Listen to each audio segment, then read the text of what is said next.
Good morning. कैसे हैं आप लोग? सब ठीक हो? आज हम बात करेंगे एमएसडीएस के ऊपर। एमएसडीएस बोले तो क्या है, किसको पता है? बताओ, एमएसडीएस बोले तो material safety data sheet. Material safety data sheet बोले तो जितने भी अपना रसायन है, केमिकल है, उसका गुणवत्ता को हम जानकारी के लिए एमएसडीएस जरूरी है। केमिकल का गुणवत्ता गुण धर्म को जानकारी के लिए हमको एमएसडीएस को देखना पड़ता है, पढ़ना पड़ता है, तब जाकर हमको जानकारी मिलता है कि नहीं? जैसे कि हर इंसान के ऊपर भी हम ये करते हैं, भाई वो कैसा आदमी है रे मुल्लू, है नहीं साहब, स्वभाव में बढ़िया है, सब ठीक ठाक है और अच्छा गुण का है। फिर बोलेंगे अपना नीरज कैसा है, अरे वो थोड़ा माइंड पे थोड़ा गुस्सा हो जाता है, थोड़ा ध्यान रखना। यानी कि एक दूसरे का प्रकृति नेचर, जैसे कि इंसान का है ऐसा रासायनिक केमिकल का भी गुणवत्ता हमको पता होना जरूरी है, तब जाकर उसको हम हैंडलिंग कर सकते हैं, तब जाकर हम उसको कैसे काम करना है उसको जानकारी ले सकते हैं। इसके लिए एमएसडीएस जरूरी है। खास करके जो प्रोडक्शन क्षेत्र में काम कर रहे हैं, कोई भी मटेरियल को हैंडलिंग करना है तो उनको एमएसडीएस को पहले पढ़ना है, उसके बाद ही उसको काम करना है। तो उसी में सब लिखा हुआ रहता है। उसमें क्या क्या लिखा रहता है आपको बताऊंगा मैं वो विस्तार में। तो पहले हमको जानकारी लेंगे तो केमिकल जो रासायनिक 4 तरह का आता है। कितना? चार चार प्रकार का आता है। पहला आता है अपना समझ लो गैसेस। गैसेस में जो जैसे अपने पास हाइड्रोजनेशन, एमोनिया है कि नहीं? फिर काफी सारे दूसरे कंपनी में अलग अलग है, अपने कंपनी में ये 2 चीजों है।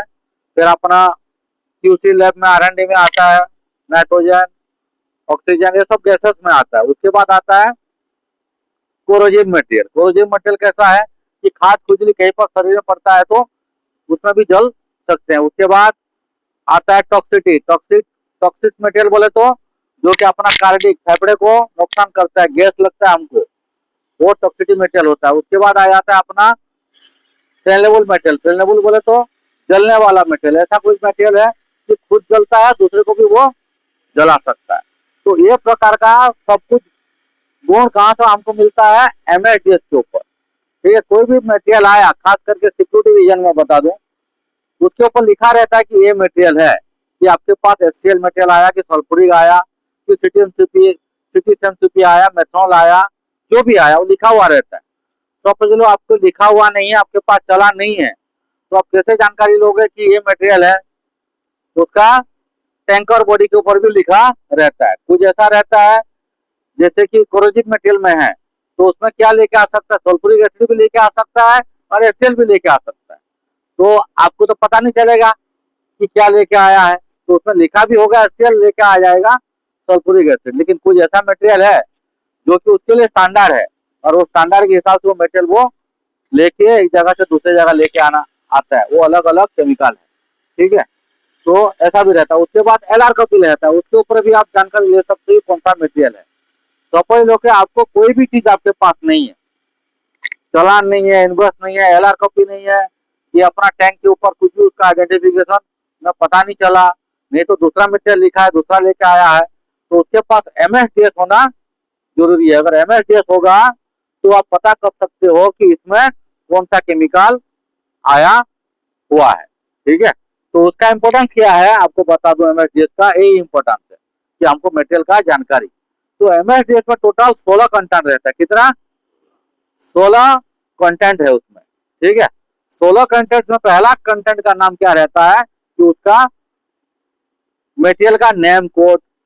ठीक है, ऐसे करके उसके बाद आता है आइडेंटिफिकेशन, हजार्ड आइडेंटिफिकेशन, यानी कि उसको किस खतरे में हमको लिया गया है।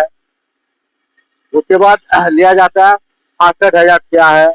उसके बाद अपना फायर का हजार्ड क्या है, उसको हम कैसे स्टोरेज करना है, उसको कैसे डिसमेंटलिंग कैसे करना है, फिर एक जगह से दूसरी जगह ट्रांसपोर्ट करना है तो कैसे, कौन से माध्यम से ट्रांसपोर्ट करना है, उसका स्टोरेज कैसे रखना है। ठीक है, ये सारे चीजें उसमें आपका पूरा 16 कंटेंट लिखा रहता है। ठीक है, ये 16 कंटेंट उसमें है और हमको उसमें पता चलता है कि केमिकल किस प्रकार का है। तो खास करके हमको उसमें देखना पड़ता है पीपीई। पीपीई बोले तो पर्सनल प्रोटेक्टिव इक्विपमेंट। उसमें से अपना तीसरा नंबर आता है कि पीपीई 3, 4, 5। तीसरा में पीपी, चौथा में अपना आता है हेल्थ हैजर्ड के लिए ये फर्स्ट एड का, और पांचवा आता है फायर का। ये इतना हमको अपना डिपार्टमेंट को जानकारी जरूरी है कि ये मटेरियल है तो हमको कौन सा पीपी पहन के काम करना है। ठीक है, कौन सा पीपी आपको पहन के काम करना है, पहला। दूसरा हो गया आपको, हमको अगर लगता है तो आइस सावर में लगाना है कि डायपोथेन लगाना है कि डायरेक्ट हमको वेस्टेज में जाना है कि नहीं, वो सारी चीजें उसमें पता चलता है। आपको लगेगा मटेरियल तो करना क्या है। ये आपका फर्स्ट एड है यार। और जो अपना पांचवा नंबर में जो है फायर का, उसमें अगर फायर हुआ कि डीजल से, ये सब उसमें आपको पता चलेगा। तो आपको पानी मारना है कि फॉर्म मारना है कि डीसीपी मारना है कि एबीसी मारना है, कौन सा अप्लाई करना है, कौन सा फायर एक्सटिंग्विशर आपको अप्लाई करना है, उसमें लिखा रहता है। तो वो हिसाब से आपको उसके ऊपर आप कार्यवाही कर सकते हो। तो हमको पीपी का हो गया, फास्टेड का हो गया और फायर का, ये तीन रिलेटेड हमको पहले देखना है। उसके बाद बाकी जो है वो जो मटेरियल को हैंडलिंग करते हैं, जहाँ स्टोरेज करना, वो अलग अलग डिपार्टमेंट का काम है, लेकिन वो भी हमको जानना जरूरी है। समझ में आ गया। तो ये 16 कंटेंट अपना एमएसडीएस के ऊपर लिखा रहता है। एमएसडीएस का है कुछ हार्ड कॉपी, ये देखो, ये आपका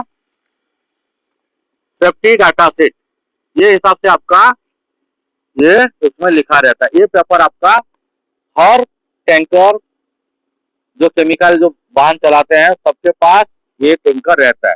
उसमें आपका पहला एक केमिकल कंपनी आइडेंटिफिकेशन, जैसे आपको बताया, फिर इंफॉर्मेशन गाइड मिलता है, उसके बाद हैजर्ड आइडेंटिफिकेशन, फिर फास्टेड, उसके बाद आता है फायर एक्सपोज, उसके बाद आता है एक्सीडेंटल रिलीज मेजर, उसके बाद आता है हैंडलिंग ऑफ स्टोरेज, उसके बाद exposure control, personal protective, physical chemical, stability and activity data, उसके बाद आता है टॉक्सिकोलॉजिकल लेबोरेटरी, उसके बाद आता है आपका डिस्पोजल, कैसे डिस्पोजल करना है, इकोलॉजिकल इंफॉर्मेशन, उसके बाद ट्रांसपोर्ट इंफॉर्मेशन, फिर आता है अदर इंफॉर्मेशन में जो भी एक्स्ट्रा एक्टिविटी रहता है उसके ऊपर हमको जानकारी मिलता है लास्ट 16 नंबर।